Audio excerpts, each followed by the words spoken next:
안녕하세요. 명지대학교 실물투자분석학과의 박정호입니다. 반갑습니다. 어서 오십시오. 네, 자 교수님 저희가 이제 뭐 투자 관련된 이야기를 하다가 자 우리 강민경 아나운서가 오늘 부동산 이야기 해준다고 그래갖고 기대를 하고 있는데 아니 요즘 좀 시국이 좀 혼란스럽고 그래서 부동산 투자하기에 좀 적합한 시기인가 좀 걱정이 됩니다. 네, 많은 분들이 사실 그 얘기를 많이 물어봅니다. 네. 그런데 그럴 수밖에 없는 게요. 부동산은 투자에 있어서 팔할이 정부 정책입니다. 그렇죠. 그렇기 그러니까요. 때문에 네. 이게 정부 정책 기조가 한번 크게 바뀌는 이런 시국에서는요. 네. 뭔가 투자 패턴과 투자 방법 그리고 투자 자체를 할지 말지에 대한 고민이 커질 수밖에 없어요. 사실 우리가 어느 땅이라고 해서 그 땅을 내 마음대로 활용할 수 있는 거 아닌 거 다들 아시죠? 네, 네. 예를 들어서 어떤 땅이 농지인데 내가 여기다 그냥 건물 올려야겠다? 그럴 수 없습니다. 땅의 지목이라고 하죠. 그 네. 땅의 목적은 다 국가가 법으로 정해놓습니다. 맞아요. 그래서 절대 농지는 농사만 지어야지 거기서 건물을 올리기도 힘들고요. 그 다음에 여기는 주거지역인데 거기에 상업시설을 내가 건물을 올릴 수도 없고 또 건물을 올린다 하더라도 몇 층까지 올릴지 우리 흔히 용적률이라고 하죠. 그런 것들마저도 법으로 다 한도들이 다 정해져 있기 때문에 그래서 부동산은 A부터 Z까지가 전부 다 정책과 관련된 겁니다. 아니 제가 바로 그 부동산 어린이가 바로 저 불인이가 전데요. 네. 그래요? 아니 요새 그 서울이랑 경기도가 그 규제 대상이다 보니까 차라리 좀 교통이 편한 지방이나 이쪽으로 가는 건 어떨까요? 네. 네, 사실 그 질문도 또 많이 하세요. 네. 그런데 사실 지방 같은 경우는 이렇게 아주 장기적으로 호재가 많지 않은 지역, 그러니까 별로인 지역들이 좀 많아지는 것 같아서 마음이 아픕니다. 이건 우리나라뿐만 아니라 전 세계적으로 일어나는 일인데요. 사실 인터넷에 그냥 아주 쉽게 검색하고 확인하실 수가 있어요. 유럽의 대표적인 성, 캐슬 있잖아요. 네네네. 진짜 옛날에 귀족들이 살았던 예. 그 성에 매물하면 가격 얼마 정도 될 것 같으십니까? 저 기사에서 본 것 저도 같아요. 기사로 봤어요. 1억에 구매했다. 뭐 이런. 정답입니다. 아 공주라서 그래요? 제가 살던 곳입니다. 그래서 잘하시네요. 그래요? 네. 진짜 이 성이라는 게 우리가 생각하는 영화에서 나오는 그 멋스러운 성들이 꽤 있어요. 네네네. 그리고 아마 우리 방송국도 건물도 크고 그렇지만 네. 이 건물보다 훨씬 더 큰 성들이 네. 단돈 1억도 안 되는 거에 매물로 나와요. 야. 그러니 네. 지금 지방 소멸 그리고 전 인류가 대도시 중심에서 살려고 하는 이 흐름은 네. 아마 우리나라뿐만 아니라 많은 국가에서도 비슷한 것 같아요. 그런 관점에서 네. 지금은 이 지역에서 그래도 사람도 살고 있고 여기 이런 좋은 점이 있다 생각할 수는 있지만 앞으로도 그럴까는 조금 고민도 해봐야 될 지역들이 좀 있습니다. 전부가 그렇다는 건 아니고요. 네네. 예. 지금 이렇게 강경한 부동산 정책이 나왔는데도 이 주택 가격 전망 지수가 4년 만에 지금 최고치라고 하더라고요. 지금 제 동생 같은 경우도 결혼을 앞두고 이제 집을 마련하고 싶어서 찾아보고 있는데 살 수 있는 집이 없어요. 네, 대출도 막히고. 그래서 참 어떻게 해야 될지 걱정이 많이 되는 것 같습니다. 이게 참 너무 뼈 아픈 것 같습니다. 최근에 연달아 있었던 정부의 강경한 대책. 이번 정부뿐만 아니라 그전 정부, 그 전전 정부 많았었잖아요. 네. 그런데 한 번도 집값 잡는데 성공했다라는 소식을 들은 게 없습니다. 없죠. 그러다 보니까 이제는 아까 지표상에서도 말씀 주셨습니다만 많은 국민들이 확신을 갖게 된 것 같아요. 집값 못 잡는구나. 네. 그러다 보니까 이제는 떨어진다라는 생각보다도 아니 이렇게 규제가 많은데 난 그럼 이제 어떻게 살 수 있는 거야 이 걱정들을 많이 하는 분위기로 완전히 바뀌어버린 것 같아요. 야 너무 걱정되는 게 주식도 사실 기대 심리가 올라가면 주가 올라가거든요. 예. 그러다 보면 패닉바잉 막 나옵니다. 지금 이런 불안한 시국이면 지금 부동산 값도 계속 폭등할 수 있다는 생각이 좀 드는데 네. 그럼 정확하게 어디를 사야 되는지 정확하게 그냥 찝어주세요. 우리 그게 가서 사자 그냥. 그러니까요. 네, 그냥 방송이고 방송이고 지금 그냥 오늘 우리끼리 그 아파트 사 아니면 그 땅 사 해주시면 여기가 얼마나 그래도 좋냐. 여기가 그래도 방송국이라고 알았는데 여기 리딩방이 되는 거야. 그렇게 되네요. 자 그렇다면 이제 많은 분들이 또 공부할 수 있게 네. 오늘 부동산 투자법에 대해서 좀 알려주시면 좋을 것 같습니다. 하겠습니다. 알겠습니다. 네. 그래서 요즘 부동산 투자 그리고 앞서 제가 오기 전에 말씀 나눈 거 보니까 네. 주식도 관심들 많으시더라고요. 주식 많이 하고 있어요. 그래서 부동산과 주식 등등을 서로 비교하면서 투자할 때 이것들이 어떻게 다른 특성들을 가지고 있는지 일목요연하게 말씀을 올려보도록 하겠습니다. 자, 그래서 오늘의 제목을 제가 뭐라고 가져왔냐면요. 초보의 부동산 투자법 이렇게 들고 왔습니다. 자, 하나씩 얘기를 해볼게요. 네. 자, 먼저 부동산과 주식 이 두 가지의 우리가 테마를 이제 보셔야 되는데요. 네. 자, 여기 계신 분들 한번 질문 좀 드려볼까요? 네. 부동산 주식 뭐 물론 둘 다 투자하고 계신 분도 계실 거고 네. 투자에 관심을 가지고 계신 분도 계실 텐데 네. 아마 뭐랄까요? 재미 봤다라는 분야가 좀 다를 수 있거든요. 그럴 수 있죠. 어. 대표적으로 어느 쪽에? 대표적으로 네. 사실은 누구나 그래도 재미 봤다는 거는 아마 부동산이 될 것 같습니다. 그리고 특수 어떤 뭐 계층이라고 해야 되나? 아니 어떤 무리라고 해야 되나? 네. 그런 분들 빼고는 주식으로 재미 봤다는 분들은 아마 없을 거라는 생각이 듭니다. 혹시 이 중에서 주식으로 재미 보신 분은 없으세요? 이동엽이죠. 근데 저는 뭐 어쨌든 장기 투자를 하다 보니까 네. 어떻게 하다 보니까 이제 재미를 보고 있는데 네. 그냥 한 종목 사가지고 이렇게 뭐 사고 팔고 하다가는 와 주식으로 성공하기가 쉽지 않겠다는 생각이 들더라고요. 그런데 특이한 점이 있어요. 제 주변에 이런 경제 분야에선 전문 투자자들도 있고 네. 어떻게 보면 전문 경제 학자들도 많이 있는데 네. 이런 사람들하고 얘기를 나눠보면요. 누구는 진짜 말씀 주신 것처럼 부동산에선 적지 않은 수익을 거뒀는데 주식은 사면 다 떨어져요.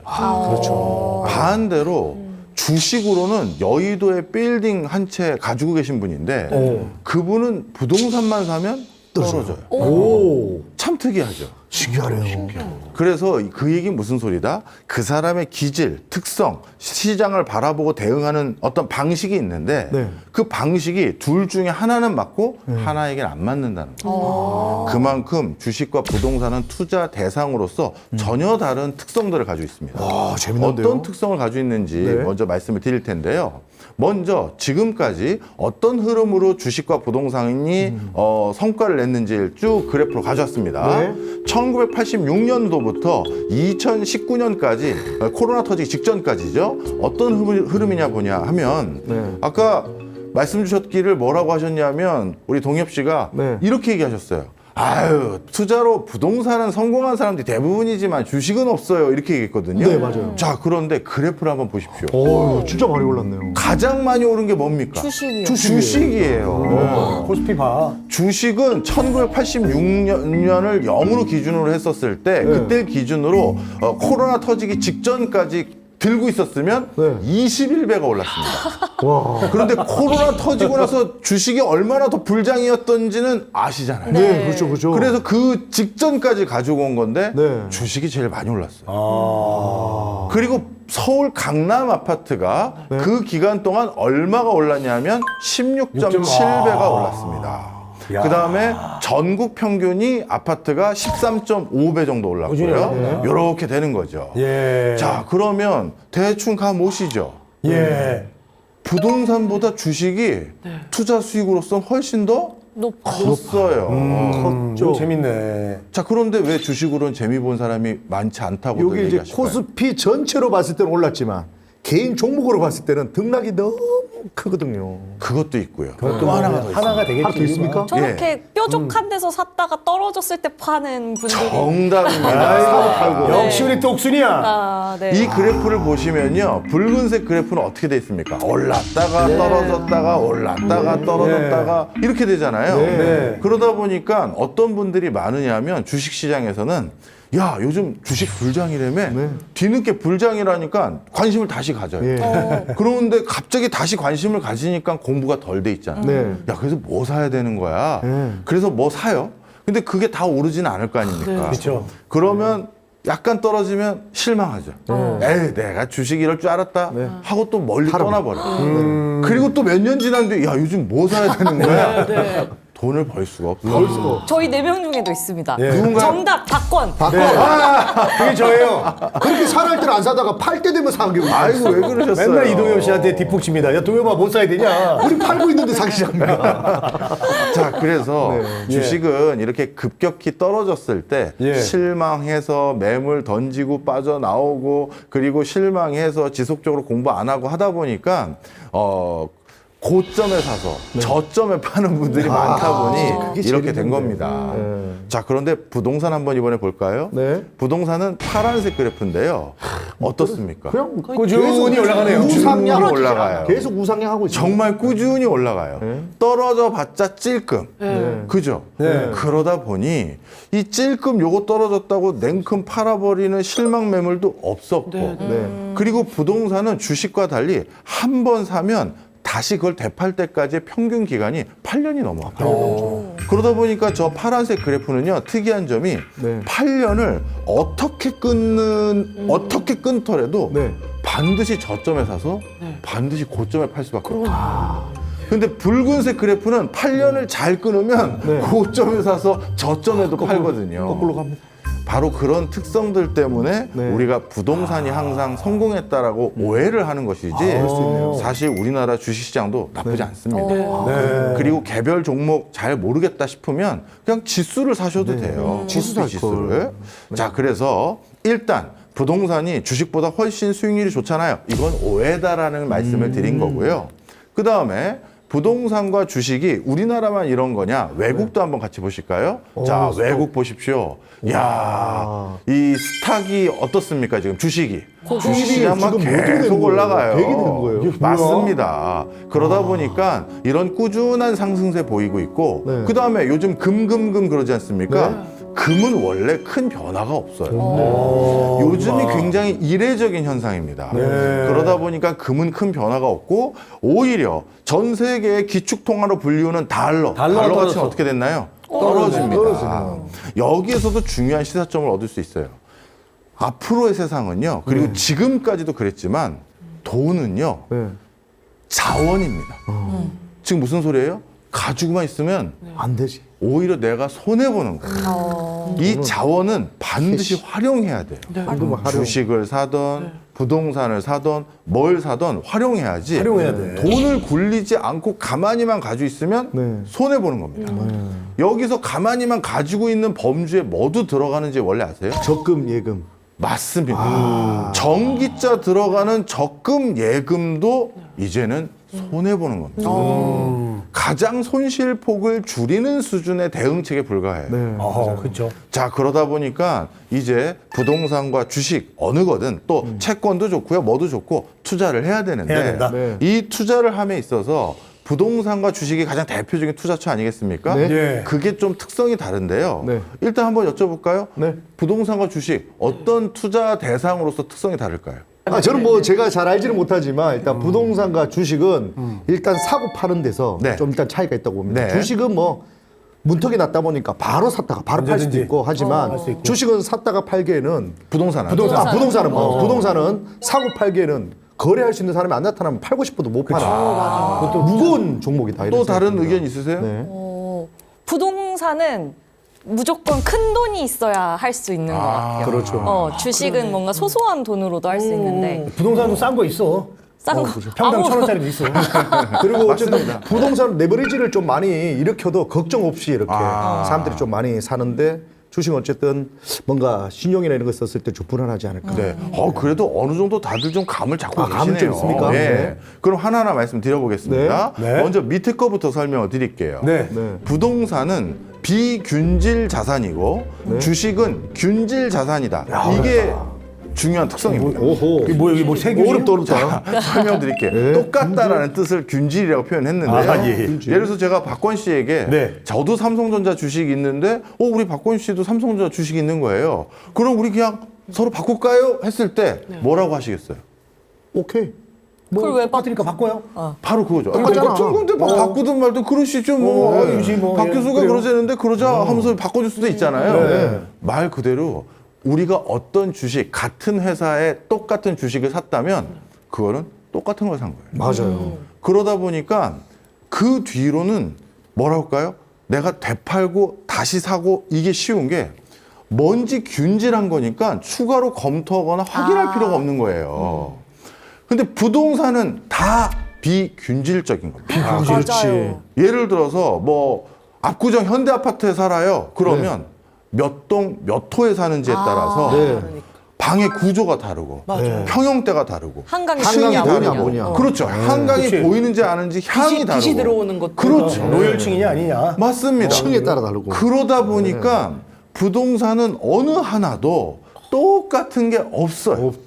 그리고 그 방에 들어가 봤더니 그 아파트 들어가 봤더니 또 여기 내부 인테리어를 다 최근에 다 해놓은 거예요. 그럼 좋지. 그럼 또 그게 또 달라지잖아요. 바로 그래서 부동산은 비균질적이다 보니까 누가 쉽게 내가 머릿속에서 생각하고 있는 그 부동산 매물을 우리 동엽 씨가 나한테 팔고 있는 건가 아닌 건가 잘 모르잖아요. 몰라요. 그러니까 이게 주식 거래처럼 빈번하게 이루어지지가 않는 거죠. 바로 그게 특성이 있어요. 그러다 보니 그러면 이렇게까지 얘기 드리면 저한테 이렇게 얘기하시더라고요. 그럼 교수님 부동산은 비균질 자산이니까 누가 이렇게 쉽게 그 남의 집, 남의 땅, 남의 건물을 쉽게 사기가 어려우니 이게 주식보다 안 좋은 거네요. 아닙니다. 오히려 그래서 부동산 공부를 잘하면 저평가된 걸 싸게 살 수가 있어요. 그렇죠. 왜냐하면 어느 꼬마 빌딩 우리 다 꿈이 건물주잖아요. 여기 계신 분들 돈 많이 벌었을 때 건물주 되고 싶다 손 들어보세요. 건물주 다 아시는 네. 안 할 거면 저 주세요. 안 할 거면 주세요. 자, 그런데 건물주가 되기 위해서 돈이 왕창 있어도 건물주 돼서 망한 사람들 많고요. 맞아요. 반대로 돈이 별로 없는데도 건물주가 된 사람들이 있어요. 네. 왜? 우리 방송국 뒤편으로 가도 옆편으로 가도 수많은 건물들이 대로변에 있잖아요. 그렇죠. 그 건물들 중에 똑같은 거 아무것도 없어요. 그러다 보니 어떤 건물은 잘 잡았더니만 세입자들이 자꾸 어디 나가려고 하지도 않고 웃돈 두고 제가 월세 더 드려도 좋으니 저 제발 여기서 장사 더 할 수 있게 해주세요. 그런 사람들 많고 목 좋은데. 또 건물의 유지 관리 비용이 거의 안 들어요. 건물을 워낙 튼실하게 지어서 뭐 배관이 샌다든가 뭐 한다든가 아무 문제가 없어요. 네. 그러니까 이거는 나 이거 대출 껴서 건물 샀는데 줄줄이 내가 돈만 벌고 있어 이런 데도 있는데 어떤 데는 진짜 내가 건물주가 아니라 건물 관리인이 돼버린 사람도 있어요. 맞아요. 이게 누구한테 외주를 주면 다 돈이거든요. 네. 근데 자기가 와서 배관 고치고 청소하고 물세는 그렇게도 뭐하고. 수익이 안 나오는 거죠. 예. 자, 그래서 부동산은 공부를 하면 할수록 수익률이 더 올라갈 여지가 많아요. 오, 그렇구나. 그 다음에 두 번째, 위험 관리. 자, 부동산은 사용 가치가 있는데 주식은 위험 관리가 필요하다. 이게 무슨 문구를 설명한 건지 감 오십니까? 이게 뭔가 망하더라도 네. 부동산 내가 들어가 살든 네. 뭐 어떤 그걸 활용해서 뭐 장사를 하든 할 수 있지만 이 주식은 뭐가 잘못됐어 회사가 그럼 종이 쪼가리 쳐. 종이 조각이 된다. 그냥 0이 돼버려. 정답입니다. 정답이 맞췄다. 역시 네. 집안째 주식은 진짜 종이에요. 맞아요. 종이에요. 그리고 주주가 된다는 거, 어느 회사에 투자해서 주주가 된다는 건 그 회사와 내가 동업을 한 거거든요. 동업을 했는데 회사가 망하면 나도 같이 망한 거죠. 그래서 진짜 주식은 투자했었을 때 이 회사가 망할 회사인지 아닌지 면밀히 위험을 관리하지 않으면 정말 휴지 조각이 될 수 있어요. 그런데 부동산은 사용 가치가 있어요. 그래서 정말 최악의 경우 우리 3층, 4층을 누가 쓰고 있었는데 걔가 이제 나간대. 근데 요즘 임대가 안 들어와. 그래서 어쩔 수 없이 우리 소속사 대표님께 부탁을 드렸어. 소속사 대표님, 제가 조그만 건물 하나 있는데 3층, 4층을 좀 써주세요. 제가 대신 관리비는 안 받겠습니다. 월세를 어떻게 해드리겠습니다. 이렇게 하면 또 막을 수가 있죠. 네. 일단 급한 불을 끌 수. 그렇죠. 그리고 본인이 직접 1층 상가가 비었어요. 야, 이참에 내가 한번 장사해 보려한다. 이럴 수도 있고. 편의점이라도. 맞습니다. 그래서 사용 가치가 있다라는 점을 잘만 활용한다면 부동산 투자에서는 위험을 관리를 어느 정도 할 수 있다는 거죠. 지금까지 들었을 때는 부동산은 훨씬 좋네요. 그래 보이죠. 그러네. 예. 그런데 첫 번째 투자 전략 부분에서는 약간 고민이 되실 수 있습니다. 예. 네. 자, 주식은 서치, 서치. 부동산은 액션. 액션. 자, 무슨 소리인지 감 오세요? 이거는 좋은데. 예. 서치는 편하게 찾아보고 그냥 하는 건가? 정답입니다. 네. 아, 제가 원하는 단어를 딱딱해 주셨어요. 편하다. 편하게? 주식 편하게. 투자하는 사람들의 모습을 한번 머릿속에 떠올려 보십시오. 네. 어떻습니까? 돌아다니지 않아요. 아, 컴퓨터 앞에 컴퓨터 앉거나 안 하고. 그렇죠. 아니, 눈만 시뻘게. 핸드폰으로 핸드폰으로 누워서 하고. 이동엽 눈이 맨날 시뻘개요. 아무런 장. 그런 단점은 있네요. 네. 서치만 하다 보니까 육체적으로도 그리고 뭐랄까요 몸도 좀 덜 피곤합니다. 그리고 정서적으로도 돈이 손실받아서 오는 피로감은 있을지언정 세입자하고 싸웠다든가 뭐 그러지 않죠. 건물 뭐 관리해주는 관리 회사하고 뭐 싸웠다든가 이런 게 없어요. 자, 그런데 부동산으로 돈을 벌려면 어떻게 해야 되느냐? 임장 다닌다 그러잖아요. 임장도 필요하고요. 더 큰 문제가 있습니다. 예. 자, 세입자들과 오늘 만나고. 특강은 이 단어만 기억하셔도 네. 부동산으로선 필승할 수가 있는데요. 뭐죠? 제가 이런 표현을 부동산 투자하고자 하는 분들에게 많이 합니다. 이겨놓고 싸우세요. 이겨놓고 싸우세요. 그건 이수신 장군님인데? 맞습니다. 자, 싸워서 이기려고 하지 말고 예. 이겨놓고 싸우라는 거예요. 이겨놓고 무슨 싸워라. 설명인지 말씀드릴게요. 네. 이거 어렵다. 제가 아는 아주 건물주, 그것도 그냥 대충 꼬마 빌딩 말고요. 큰 빌딩들의 건물주들 중에선 백전백승하시는 몇 분들이 있으신데 그분은 간단합니다. 건물을 뭔가 자기가 사기 전에 거기 1층에 스타벅스부터 입점시켜. 임대 맞추는 거. 뭔지 감으시죠? 네. 1층에 뭐가 입점이 돼 있느냐가 건물을 되팔았을 때 가치가 달라요. 그건 맞는 것 같아요. 아, 네. 또 아니면 그러면 은행 지점 입점시켜. 네. 이거부터 알아보는 거예요. 그래서 정말 야 1층이 뭐냐에 따라서 그 건물의 명운이 달라진다라고 해도 과언이 퀄리티가 아니거든요. 달라지더라고. 그러다 보니 그걸 너무나도 잘하시는 분들이 있어요. 자, 그래서 뭐다? 액션을 취해. 액션을 취해. 내가 움직이고 활동하고 뭐 하면서 건물 가치가 달라지는 거예요. 그래서 그냥 건물주가 돼서 가만히 복덕방에다가 임대 내놓고 기다리고 있으면 사람들 오겠지. 그럼 내가 뭐 언젠가 그 월세 조금씩 그걸로 대출금 받고 나도 또 돈 좀 벌고 이렇게 한다? 아닙니다. 부동산은 그렇게 하는 건 중수 또는 하수가 하는 거고 움직여야 돼요. 더 핫한 얘기 해드릴까요? 오, 좋습니다. 원래 아까 제가 초반에 지방의 부동산은 제가 그렇게 권해드리지 않습니다 했잖아요. 네. 그런데 지방 부동산 중에서 최근에 가장 핫해져서 네. 자기가 투자했다가 묶인 돈 네. 이거를 그 핫한 순간 여기에서 크게 뭐 하겠다고 한 사람에게 되팔고 간신히 거의 전 재산을 다시 찾았어요? 찾은 사람들이 있어요. 어느 동네냐? 요즘 여름에 젊은이들이 가장 핫한 곳을 가는 곳은 어디? 양양. 살았다, 살았어. 세상에 저 대학교 때 우리 선배들이 양양으로 MT 가자 그러면 선배 미쳤어요? 그랬을 겁니다. 맞아. 누가 양양에 놀러 가요? 교통편도 안 좋고. 그렇죠. 그런데 요즘은 진짜 가장 핫한 플레이스가 됐잖아요. 그런데 그거 어떻게 된 거냐? 양양이 그런 핫한 클럽의 성지로 만들기 위해서 네. 상가, 지역 연합회에서 네. 분위기를 만들어 간 거란 말이에요. 잘 만들었네. 자, 그게 바로 액션을 취한 거예요. 액션 취했구나. 우리 양양이 이렇게 꺼지는 도시로 끝나갈 거냐? 해변가에 있어도 해변가에 놀러 가자 하면 다 요즘 외국 가거나 네. 그나마 해운대 가거나 강릉 가는데 우리 양양에서도 뭔가 이 해안가에 놀러 있게끔 해야 우리 숙박업체, 우리 식당업체 이게 번성이 될 텐데 뭐 할 거냐? 고심한 거예요. 그러다가 이제는 야 제대로 그러면 한번 우리 이 양양을 대표적인 젊은이들의 요람으로 만들어보자 했다가 소문 나고 그게 SNS 홍보까지 맞아요. 전략 쫙 땄더니 요즘은 양양의 그 뭐죠 해안가 바로 앞에 있는 상가 가격이 어마어마하게 올랐죠. 어마어마하게 올랐어요. 그 서울과 맞먹는다 하더라고요. 맞습니다. 자, 그래서 부동산을 취득한다라는 건 단순히 주식처럼 앉아서 서치만 할 생각을 하시면 안 되고요. 내가 움직이고 뛰고 알리고 할 때마다 가치가 달라지는 겁니다. 야, 그렇구나. 이제 확실히 좀 이해하셨죠? 예. 자, 그럼 다 배웠으니까 네. 본인 스타일에 적합한 투자처는 어딜지 한번 각자 의견 한번 들어볼까요? 우리 아나운서님부터. 저는 남편? 남편이 남편이 그럼 부동산을 열심히 하고 있으니까. 그게 남편이네. 네, 저는 그럼 주식 주식한다. 쪽으로 저는 이제 방에서 가만히 앉아서 찾아보는 걸 해보겠습니다. 고생은 남편에게 시키라는 얘기시군요. 자, 저는 사실은 부동산 쪽이 좀 맞는 것 같아요. 근데 지금 하는 투자는 주식 쪽으로 갔는데 지금 말씀 듣다 보니까 저는 전 지역에 행사를 많이 다닙니다. 그러다 보니까 그 지역 갔을 때 부동산을 많이 봐요. 네. 그래서 어떤 액션을 취했으면 되겠네라는 생각이 그렇네요. 물은 듯 지금 들었어요. 그동안 왜 안 했어요? 몰랐어.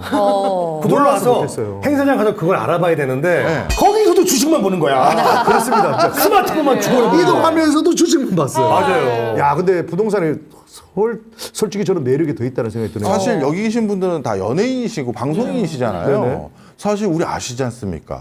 어느 동네에 누가 어느 빌딩 샀대. 그런 연예인 빌딩이 두세 개만 있어도 그 네. 동네 골목의 빌딩 가격이 확 올라요. 그럼 예를 들어서 네. 동엽 씨는 어디 행사 가면서 네. 어디 한 지자체와 협의를 하는 거죠. 네. 여기 우리 개그 마을 같은 걸 해보자. 막 해가지고 하면 네. 그게 또 달라질 수 있어요. 영찬아 조금만 기다려라 이제. 개그마을. 개그 말. 오 신기하다. 저 같은 경우도 둘 다 안 하는 사람이거든요. 네. 둘 다 아예 안 하는 사람인데 선생님 교수님 말씀을 들으니까 부동산이 조금 더 저도 네. 어떤 면이 마음에 들었어요? 그냥 저는 이렇게 좀 움직이는 것도 좋아하고 예, 그런 게 저 성향이랑 또 맞는 것 같고 그리고 좀 약간 뭐 위험한 것도 조금 뭔가 적은 것 같고 약간 그리고 또 하나하나가 다 딱 매력 있는 뭔가 그렇죠. 매력 있는 걸 비균질, 찾아가는. 예, 비균질 딱 예, 하나하나가 다 매력 있는 그런 뭔가 예, 그러네요. 네. 매력 포인트가 있는 것 자, 같아요. 우리 네. 저- 저도 이제 저도 그나마 네. 둘 다 안 하다가 그나마 이제 이동엽 씨 영향을 받아서 주식을 네. 주식을 좀 정보를 받아갖고 하고 있는데 저도 오늘 얘기 들으면서 부동산 쪽 네. 제가 이제 카페를 좀 해봤기 때문에 어디에 목이 좋고 어디 모퉁이 상권이 더 좋고 막 이렇게 보러 다니기 재밌더라고요. 네. 재밌었는데 이제 한번 망하다 보니까 이제 난 아니야 이렇게 생각했는데 오늘 선생님 이야기 들어보니까 이게 좀 부동산을 더 신경 많이 쓰고 이게 좀 더 안정적이지 않을까 이런 생각이 드네요. 네, 맞습니다. 네. 바로 투자도 이게 특성입니다. 우리 중고등학교 때 내가 좋아하는 과목은 좋아하니까 더 열심히 하고 그래서 공부 잘하게 되잖아요. 그렇죠, 맞아요. 투자도 똑같아요. 아. 그러니 본인의 기질에 맞는 거에 더 많은 시간을 쏟으시면 그쪽 기질에 분야에서 맞는. 적지 않은 성과를 낼 수가 있습니다. 자, 그 다음에 또 우리가 살펴봐야 될 게 예. 그러면 이런 상황에서 아까 지방 부동산 어떻게 해야 될지 뭐 이런 것들 질문 주셨잖아요. 네. 저는 그래도 투자를 공부할 때 부동산이다 하면요. 부동산 중에서 당분간은 지방보다 제가 서울에 대해서 더 추천을 드리는 이유를 좀 말씀드릴게요.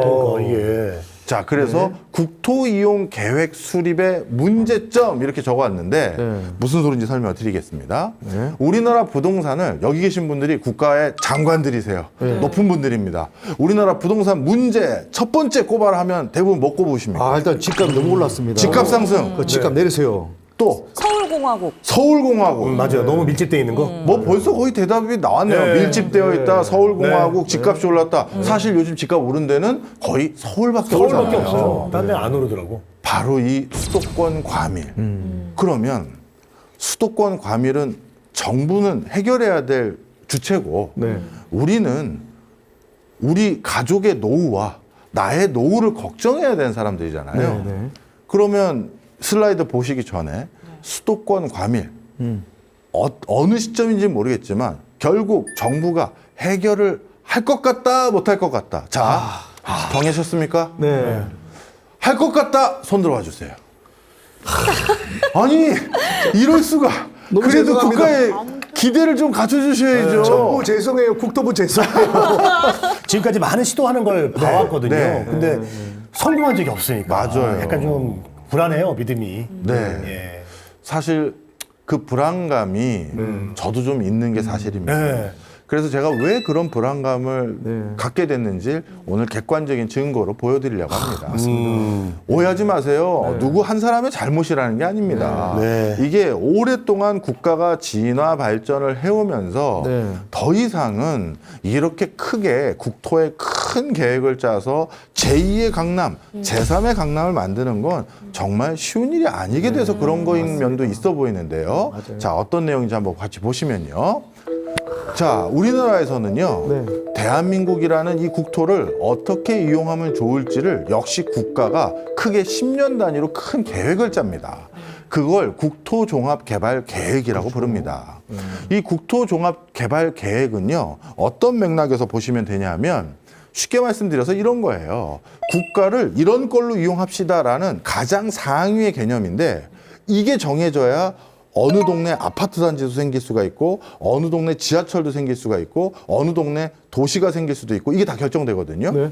그런데 이 10년 단위의 계획을 쭉 보면요, 이제 제가 세부 연도별로 지도를 가져온 걸 보여드릴게요. 네. 자, 한번 보시면요, 제가 국회 도서관 가서 다 스캔해서 가지고 온 겁니다. 자, 이게 제 1차 국토종합개발계획인데 네. 72년부터 81년도인데요. 네. 그때 그려진 우리나라 지도고요. 예. 저 옆에, 맨 오른쪽 옆에 동그라미 3개로 위에 써 있는 거 있죠. 그게 국토를 어떻게 이용할지에 대한 가장 중요한 목적인데요. 네. 첫 번째는 뭐다? 빈곤의 악순환. 악순환을 악순환. 극복하자죠. 네. 네. 두 번째는 자립경제 자립경제. 기반이 취약한 걸 또 극복하자는 거고, 네. 공업화 기반이 미흡한 걸 극복하자는 겁니다. 네. 그래서 진짜 국토에 아무것도 없던 저 시절, 고속도로마저 미비했던 저 시절에는 네. 그래도 기본적인 꼴을 이제 갖춰보자. 이때는 이게 가장 큰 계획이었어요. 네. 그런데 이 1차 국토종합개발계획이 끝나고 난 뒤인 네. 2차부터 가장 최근까지는 저 동그라미 3개, 국토 이용의 가장 중요한 목표에 꼭 하나만 계속 들어갑니다. 다음 거 한번 보실까요? 2차 국토종합개발계획인데요. 네. 역시 저 동그라미 2개 같이 한번 볼까요? 첫 번째, 성장과 복지의 불균형. 이거는 이제 조금씩 그 우리가 국민소득이 높아지니 성장만 생각하지 말고 네. 복지를 같이 생각합시다. 이건 뭐 지극히 당연한 얘기입니다. 예. 그런데 두 번째 동그라미 한번 읽어봐 주실래요? 수도권 집중의 집중의 폐해와 폐해와 지역 지역 간 간의 불균형. 불균형. 어우, 벌써 그때도 똑같네요. 그렇죠. 이미 생각을 했네. 1982년에부터 추진할 계획을 세우는데 수도권 집중의 폐해라는 단어가 저 때도 나옵니다. 이미 그때 과밀이 있었구나. 그렇죠. 그러면 이게 82년도부터 하자는 계획이니까 이게 70년대 후반에 정해졌을 거 아니에요. 예, 그죠. 그때부터 국가의 국토 개발의 가장 중요한 목표는 수도권 집중을 막자였어요. 그러네요. 자, 그런데 3차 국토 종합 개발 계획 한번 볼까요? 네. 이렇게 그려졌는데 예. 동그라미 3개가 나오는데 이제 그 동그라미 3개 중에서 가장 높은 동그라미에 뭐라고 적혀져 있죠? 수도권 집중의 폐해 심화. 폐해 심화. 야, 큰일 2차 때 났네, 못 큰일 막은 났어. 거예요. 2차 그래서 했는데도. 3차 때 더 심해졌다. 다 올라와 서울 해보자. 상경하는 거야. 그래서 이거 어떻게 할 거냐. 네. 그걸 국토종합개발계획을 수립하는데 가장 핵심적으로 해결해야 될 과제로 삼자라는 겁니다. 네. 이게 92년부터 2001년도까지의 계획이에요. 그래서 3차에 야 이때도 또 못 막았고 오히려 심화됐어요. 그러네요. 그럼 이제 4차 봐야겠죠. 제발 4차 이제. 지도 한번 보겠습니다. 3차 옆에다 그려놨습니다. 어. 4차 국토종합개발계획인데 이번에도 첫 번째 동그라미가 뭐죠? 수도권 집중의 집중의 폐해와. 폐해와 지역 간 야, 이 분위기가 비슷하네. 훔쳐버렸네. 토시 하나 안 바뀌었어요. 네. 야. 자, 그러면 이제부터 제가 드릴 말씀 뭔지 감으시죠?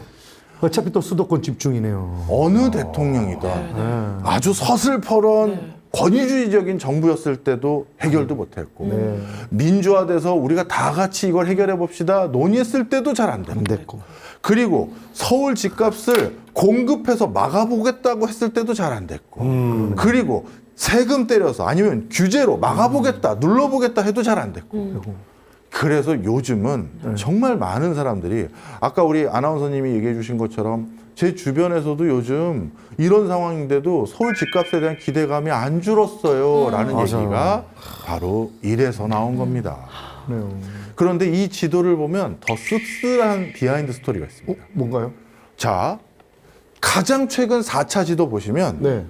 마치 국토부 장관의 막내 아들이 크레파스로 그린 것 같은 느낌의 그렇죠. 잘 이미지죠. 못 너무 그렸어요. 좀, 네. 왜 그런지 아세요? 왜 그러냐고요? 막내가 진짜 그랬나요?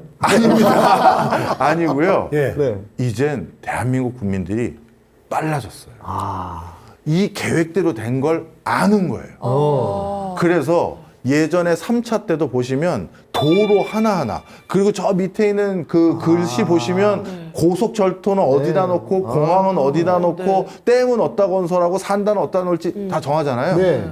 미리 가서 알바끼더라고요. 그렇겠네. 이젠 땅이라는 게 정말 큰 투기의 수단이라는 걸 알아버린 거예요. 해버리니까. 정보를 빨리 입수해서 먼저 해버리는 거예요. 그렇죠. 그래서 모든 거를 제대로 공표하지 않기 시작한 거예요. 아, 모르게. 오죽하면 모르게. 오죽하면 그러니 저 그림은 무슨 초등학교 아이가 크레파스로 그린 것 같은 느낌이 되는 게 오죽하면 이 지경까지 온 거예요. 야, 세종이 없네 근데 세종이. 뭐 그때 2000년대 초반이니까 확정되기 전이라서 예. 아마 안 그린 것 같습니다. 자, 그러면 가장 최근 수정본이 하나 나왔습니다. 야. 이미지 한번 보시면요. 바로 요겁니다. 이제 아예 그냥 그냥 두리뭉실하게. 그렇죠. 두시뭉실하게 그냥 벨트로. 벨트로 해놓고 색깔만 좀 차별화해놓고 네. 이제는 땅을 어떻게 해보겠습니다. 국가가 발표하는 것도 네. 무서울 지경까지 해버린 거예요. 그러네요. 네. 이게 사실 제가 지금 당장 아까 지방은 어떻습니까? 물어보신 분들에게 제가 선뜻 권하지 못했던 가장 큰 이유입니다. 네. 정부도 쉽게 해결을 못했거든요. 그래도 어쨌든 쓱 봤을 때 해안가 쪽으로는 개발되겠네라는 생각이 드네요. 그래서 저 그림을 믿으시는 또 거예요? 이 그림에서 그것마저 찾아내시는 해안가 쪽으로 도로가 생기면서 안 돼. 저쪽으로는 그래도 카페는 해볼만 안 하겠죠. 하겠다. 네, 바로 이런 상황이 됐는데 네. 특히 이제 지방 부동산에 대해서 제가 더 확답을 못 드리는 이유가 하나 더 있습니다. 그래서 마지막인데요, 바로 요겁니다. 요 키워드와 관련되는데 초고령 사회 때문이에요. 초고령 사회. 이제는 대한민국의 17개 시도에 사람들이 바글바글하게 사는 시대는 지나가고 있습니다. 네. 그러면 어느 지자체에선 사람이 옛날보다 덜 살겠죠. 그럼 어떻게 되느냐? 도시 이용이 바로 요 그림처럼 되는데요. 예전에는 이렇게 구성이 되어 있던 도시들이 가만히 보시면 큰 도로가 있고요. 그다음 버스 노선들이 이렇게 있었죠. 네. 그다음에 오른쪽 보시면 어떻게 됐느냐? 가운데 큰 도시는 그대로 있고요. 네. 다른 지역들은 각종 버스 노선과 교통시설을 통해서 전부 화살표를 제가 어디로 최대한 그려놨냐 하면 가운데 도시로 그려놨죠.